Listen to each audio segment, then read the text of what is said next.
tant oyo son excellence Katumbi abimaki na Europe aye azaki na conférence de presse na bandeko na biso ba journaliste ya kolobake akoyebisa Jean-Pierre Memba Martin Fayulu bakende bamona Félix Tshisekedi aza adversaire na bango te aza ndeko na bango. Bango batiretaki Moïse Katumbi comme si Moïse Katumbi azaki traite. Or que yango ngai na yebisaka yo depuis longtemps que na kati ya Lamuka hypocrisie ezali na cc ezali makasi na kati mutu na mutu azali kosala politique na lolenge na ye. Kamere abilité eza lukuta eza aventure yo yebisa ngai depuis kamere bandai kosala politique na ye na histoire ya politique ya kamere ilakisa ngai esika moko komona photo mususu ya kamere abeli. Kamere abilité eza stratégie oyo bazalaka nango. Kamera abilité eza lukuta. Kamera soki ayeba yige abelaka alingaki azwa mbongo na biso ba congolais oyo tosalaka ba contribution topesaka kamera. Merci beaucoup, mesdames, mesdemoiselles et messieurs, amis fidèles téléspectateurs de la 3xw.congofrance.com. Merci pour votre fidélité. Vous êtes partout dans le monde en train de nous suivre dans cette émission Solo la Pona Congo, mesdames, mesdemoiselles et messieurs. Cette émission, c'est une émission de divertissement, l'émission qui vous permet à découvrir des vrais Congolais vivant en Afrique du Sud partout dans le monde entier. C'est cette émission Solo la Pona Congo. Vous avez Kinshasa, Matadi, Lubumbashi, Boza, na Est et Ambo, la Bisso Congo. Boza partout, Botalara, émission la Bisso partout dans le monde, mesdames, mesdemoiselles et messieurs. Tika ete Kimi Ankolo, Engela Omabota, Mwabino. Nazali Lelo, na Papa Peter Mukendi. Solo la est toujours d'actualité. Oye les Karalamboka, na Bisso Congo. Honorable Peter Mukendi, na Pessi Ombote. Merci beaucoup, Neonangai Yannick Wenge Moutatondi na Bunzambe. Boni santé Zandeni. Non, santé ezali kitoko na bolingo ya Nzambe oyo azali kobatela biso tellement période ezali makasi Nzambe azali kobatela biso na musika tosengalaki tokutana mais pour un problème ya corona ezali ko bloquer biso na kati ya bandako. Ok, Papa Peter Mukendi, Tomonaki, président Fatia Ota Kolongola, état d'urgence, à Ota Kolongola, par rapport à Babilo, Moussou, activité Zozonga, état d'urgence sanitaire, où tu es dans la Bisso, président Fatia Ota Kolongola, par rapport à discours, réaction au Monaki, réaction aux Anini, par rapport à président Fatia, où ça discours pour la Kolongola, état d'urgence sanitaire, dans la Bisso. Non, ezali eloko ya esengo ndionanga ya niko wenge muto atoni ya Bunzambe oyebi kaka situation ya mboka na biso bande ona biso mingi na mboka ba vivra ka soki ya bimi ndi ya ko vivre soki ya bimi te ya kolia te.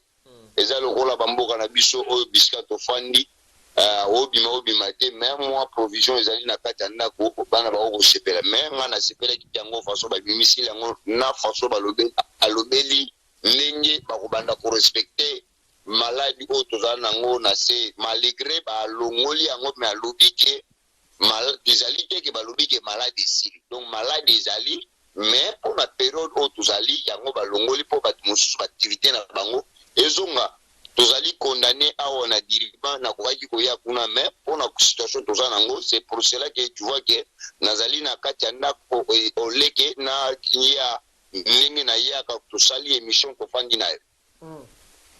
Ok. Merci beaucoup. Tout le monde qui est président Fachi, États-Unis, d'État qui est char de combat, na Minduki, il y a guerre pour aussi ça. Guerre toujours, il y a Est, il y a Mboka, na Biso Congo, il y a des choses d'information. Tout le monde qui est en haut, le président Fachi, doté Minduki, na char de combat. Réaction d'année.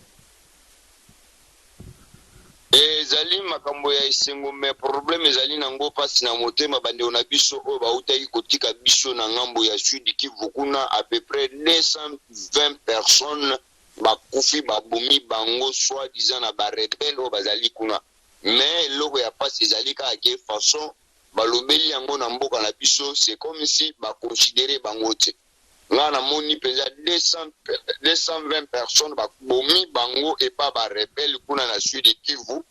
Mais na Kinshasa ministre ya communication alobeli yango te mais nazo comprendre te pourquoi bato ba okufa bande ona biso ba Congo le bango ya est kuna juste aujourd'hui mais bazolobela ngo te na kati ya Kinshasa mesure nini bazali kozwa mpona kosisa likambo oyo ya ba rebelle bazali kati na kati ya bazamba wana. Donc ezali pasi naza na esengo parce que batindi minduki batindi ba char de combat batindi ba biloko ebele wana ezali esengo ndenge ba otuko soutenir mboka na biso mais pasi na bandeko oyo bautaki kotika biso à peu près 220 personnes bakufaki na Sud Kivu. Mawa mingi vraiment na likambo wana faki balobela yango te en tout cas toza bote madoki avec bandeko na biso baototika biso nzoto na bango vraiment na kimia papa Peter Mukeni tomoni Jean-Pierre Bemba azali kopusana pembeni ya président Fachi après kaka marche ya lamuka intérêt ya kopusana pa président Fachi Jean-Pierre Bemba ezani ndeko ngai ya Nick Wenge mutu atondi na bunzambe merci beaucoup na mutuna na yo mutu ya urutu kotuna ngai nga na lobaka butu na moi ngai na kotikala kozala hypocrite te na linga kozala na kotambola na honnêteté na sincérité tant oyo son excellence Katumbi abimaki na Europe aye azalaki na conférence de presse na bandeko na biso ba journaliste ya kolobaki akoyebisa Jean-Pierre Bemba Martin Fayulu bakende bamona Félix Tshisekedi aza adversaire na bango te aza ndeko na bango bango batiretaki Moïse Katumbi comme si Moïse Katumbi azalaki traite or ke yango ngai nayebisaka yo depuis longtemps ke na kati ya lamuka hypocrisie ezali na cc ezali makasi na kati mutu na mutu azali kosala politique na lolenge na ye mutu na mutu azozwila politique na ndenge azali komonela yango oleke tozwa République démocratique du Congo totya na katikati me mutu na mutu azali kosala makambo na ye façon oyo na baconseiller na ye bazali komona yango. Donc ezali lukuta bandeko wana basanganaki na lukuta tosalaka na yo émission nayebisaka yo ke hypocrisie na kati ya lamuka ezali makasi. C'est pour cela nga nayebisa yo nga naza mutu ala muka te nazali mutu ya République ensemble pour la République. Donc parce que nasiti na comprendre déjà que na kati wana hypocrisie ezali. Tu vois mutu na mutu azosala makambo na ye na lolenge na ye siko lelo nani akobima mutu mabe soki ezali ya solo ke Jean-Pierre Bemba abandi kopusa na malembe parce que Moïse Katumbi alobaka ngo en public ya kolobaki akozwa akopengisa bango bakende bakutana na président Félix basolola parce que bango nyonso bazalaki esika moko mais batraitaki Moïse Katumbi koti ye azalaki très bango basantu mais lelo vérité bande kobima moko. Ok. Merci beaucoup, Papa Peter. Tout le monde Vital Kamere entre la vie ou la mort. Fabela qui a piqué crise, pe bakinaï naïe na hôpital. Tout le monde a une photo assisté par moi naïe, Madame naïe Amida. Réaction naïo ezani. Kamere abilité eza lukuta eza aventure. Yo yebisa ngai depuis Kamere banai kosala politique naïe na histoire ya politique ya Kamere ila kisa ngai esika moko komona photo mususu ya Kamere abeli. Kamere abilité eza stratégie oyo bazalaka nango Kamere abilité eza lukuta Kamere azali soki ayeba yige abelaka alingaki azwa mbongo na biso ya bakongole oyo tosalaka bacontribution topesaka Kamere azwi mbongo na biso alite conscience na ye na mwasi na ye bayebi ke badetourne mbongo ya République démocratique du Congo. Donc Kamere il mérite kozala esika oyo azali wana atika lukuta toujours comprendre stratégie na bango aza mutu ya FCC mutu wana il était FBI mutu azali kosala na pona ba Rwandais mutu azali kosala pona e politique anambe mutu oyo batindaki na mission spéciale pour ba éliminer ba récupérer situation. Donc Kamere abilité eza lukuta. Ok, mais lobby déjà tout le monde a yé ba osambisa yé les sous à pile na eza lobby le 24 ye na Masaro ozo senga nini pe ozo loba nini pona pile na bango ekosalama journée à lobby. Okipe ko bakisele ta bambula mususu atikala nkati ya prison on a parce que akobima na libanda akoya kosala eloko moko te pona République démocratique du Congo c'est bon soki balongoli prison c'est 20 ans na balongoli 19 ans.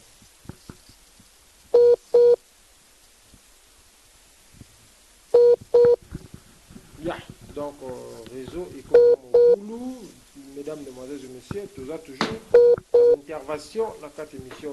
Papa Pita Mukendi, bon, ce qui à part pour trahir République de yeah, continuez. À part pour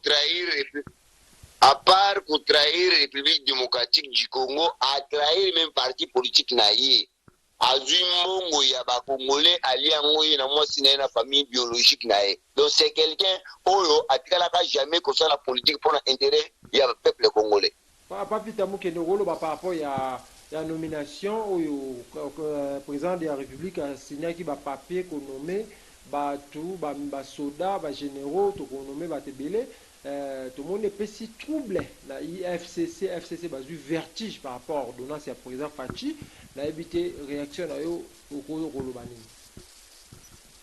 Wana ezali longonya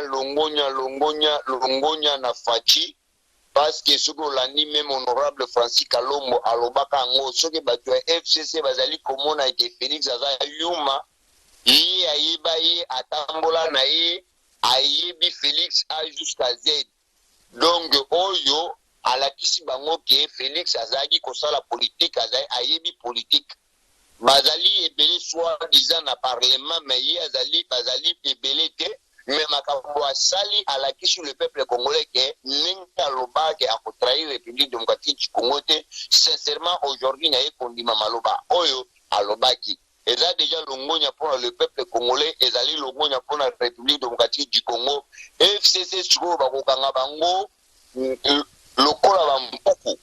Omoni trouble ou bien bazui qui peleke se na kati ya FCC pourquoi ba comprendre déjà que bazali na mutu lisusu kuna te. Bango bazali na besoin que ba récupérer situation mais situation e baluki et komi côté ya ngambo ya Félix. Donc Félix a dribblé bango. Félix a salé politique, Félix a salé sagesse, Félix a salé intelligence, Félix a salé oyo ezaki na kati na ye lelo abimisi yango libanda ya kolobaki azosala politique ya solo ezali politique ya lokuta te a récupérer déjà situation nyonso na maboko na ye. Ok, merci beaucoup bandeko balandio vraiment malamu mingi tomonaki président Fachi ntango azalaki na Brazzaville akutani na président Sassou après interview na ye ya lobby batuni pour la libala FCC à lobby ceux qui vont continuer na bambutu mbutu libala ekokabwana pour l'intérêt population ceux qui vont continuer normal libala ok normal réaction na pour na maloba wana au mona ndeni wana ezali stratégique moni sur zo la politique langage politique ezaka langage moko ezaka codé makambo na oyebisa na oloba en public ezali makambo na osalela makambo na kosalela eza makambo na koloba na public te. Donc comprendre que langage oyo président Félix azali koloba ezali langage politique.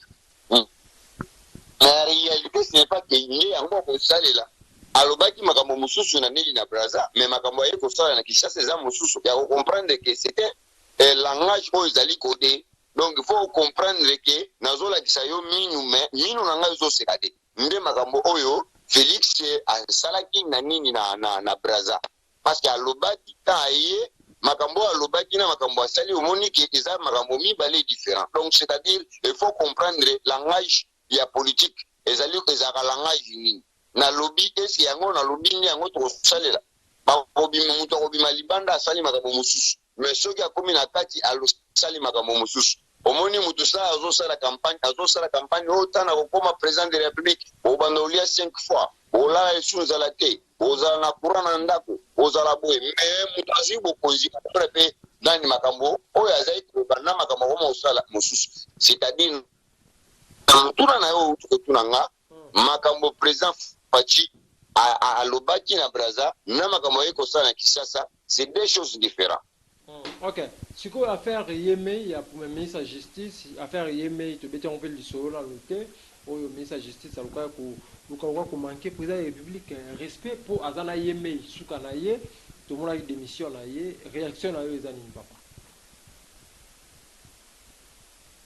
Non, eza soni na bandeko na ba papa na biso batanga na Congo bakomisi bango lokola batikala kotanga te epa ya mutu oyo ayebaki ayebi ata kokoma kombo na ete mutu aye na mboka na biso tomoni tosokoli tolakisi ye kolata costume tolakisi ye kotia malasi na nzoto me aye kosakana na baprofesseur aye kosakana na bato bamitu papa wana aza na experience à peu près ya 40 ans na mosala na ye na kati ya institut wana me na suka tala kaka papa wana mandefu ya pembe suki ya pembe aza na bakoko kabila wana aokozala mwana na ye me azobenga ye Yemei na suka yango Yemei aye komona ke bon takoti na réunion ya baministre bafini bouton takende boye amoni déjà que soit kozali ao soki oboyi kodémissionne bakokanga yo kokanga wana aokobeta ta 15 ans yango wana omonaki ke ta azobenga Yemei azorépondre ete aye kocomprendre ke Yemei aza na pouvoir te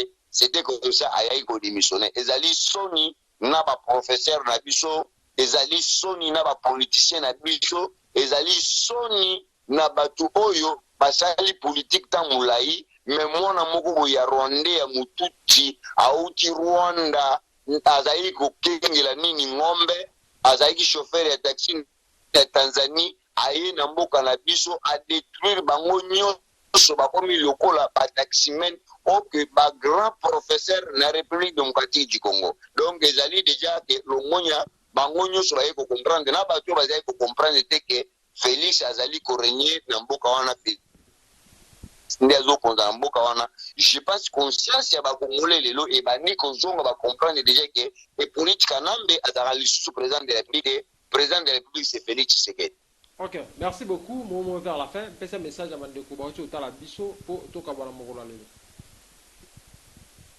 Le message ezali ka moko to lingaka ka République démocratique du Congo to lingana toza na bolingo toza ba hypocrite te toza na amour sincère na kati na biso toza bolingo ya solo mboka na biso ekikene liboso soki peza tolingi République démocratique du Congo wana tolongola ba haine tribal oyo tolataka na nzoto ba haine tribal oyo totambolaka nango na babalabala soki tosangani ya koloba ke mboka wana ezali mboka na biso il faut tobatela mboka wana na yebiso ndeko na ngai ya niko nye mutu atondi na Bozambe Congo ekokende liboso. Moi message moke nazali nango mpona butu ya lelo yango wana pesa quelques mots pour Tokabana Lelo na pesi yo kaka yo moko ya niko nye mutu atondi na Bozambe mbote na pesi ndeko na ngai Didi Dipukumba sans oublier son excellence Moïse Katumbi Chapwe grande sœur na ngai Myriam Lomba na kati ya France kuna na pesi papa Oscar Rachidi na Bruxelles na pesi son excellence Moïse Katumbi Chapwe na pesi honorable Francis Kalombo tous les katumbistes na pesi bango mbote bana nzambe nyonso bazolanda ngai na basala nzambe oyo bazali kosambela na honnêteté na sincérité na pesi bango nyonso mbote ke nzambe alola abattre la République démocratique du Congo. Ok, merci beaucoup mesdames, demoiselles et messieurs. Je crois que Botu Rolanda honorable Peter Mukendi, président des amis de Moïse Katumbi depuis Durban, mesdames, demoiselles et messieurs, vous avez belé, kota la biso, yon de qui di baku, Yolanda, émission au top vidéo, au ticket de Kimi Ankolo, et Ingela Mabota, Mabino, vous avez di baku, Yolanda, émission, vous avez à Paris, vous avez à France, vous avez aux États-Unis, vous avez à Belgique, vous avez en Italie, vous avez à Grande Douche, dans Luxembourg, vous avez à Rotterdam, vous avez à Kinshasa, Johannesburg, Durban, vous avez belé, à Durban, à Cape Town, pourquoi pas. Ah voilà, Johannesburg, Boza Kinshasa, Boza partout au l'émission Abisso, Tigre de Kimi Ankolo et Tikala, au Madbota Mabina.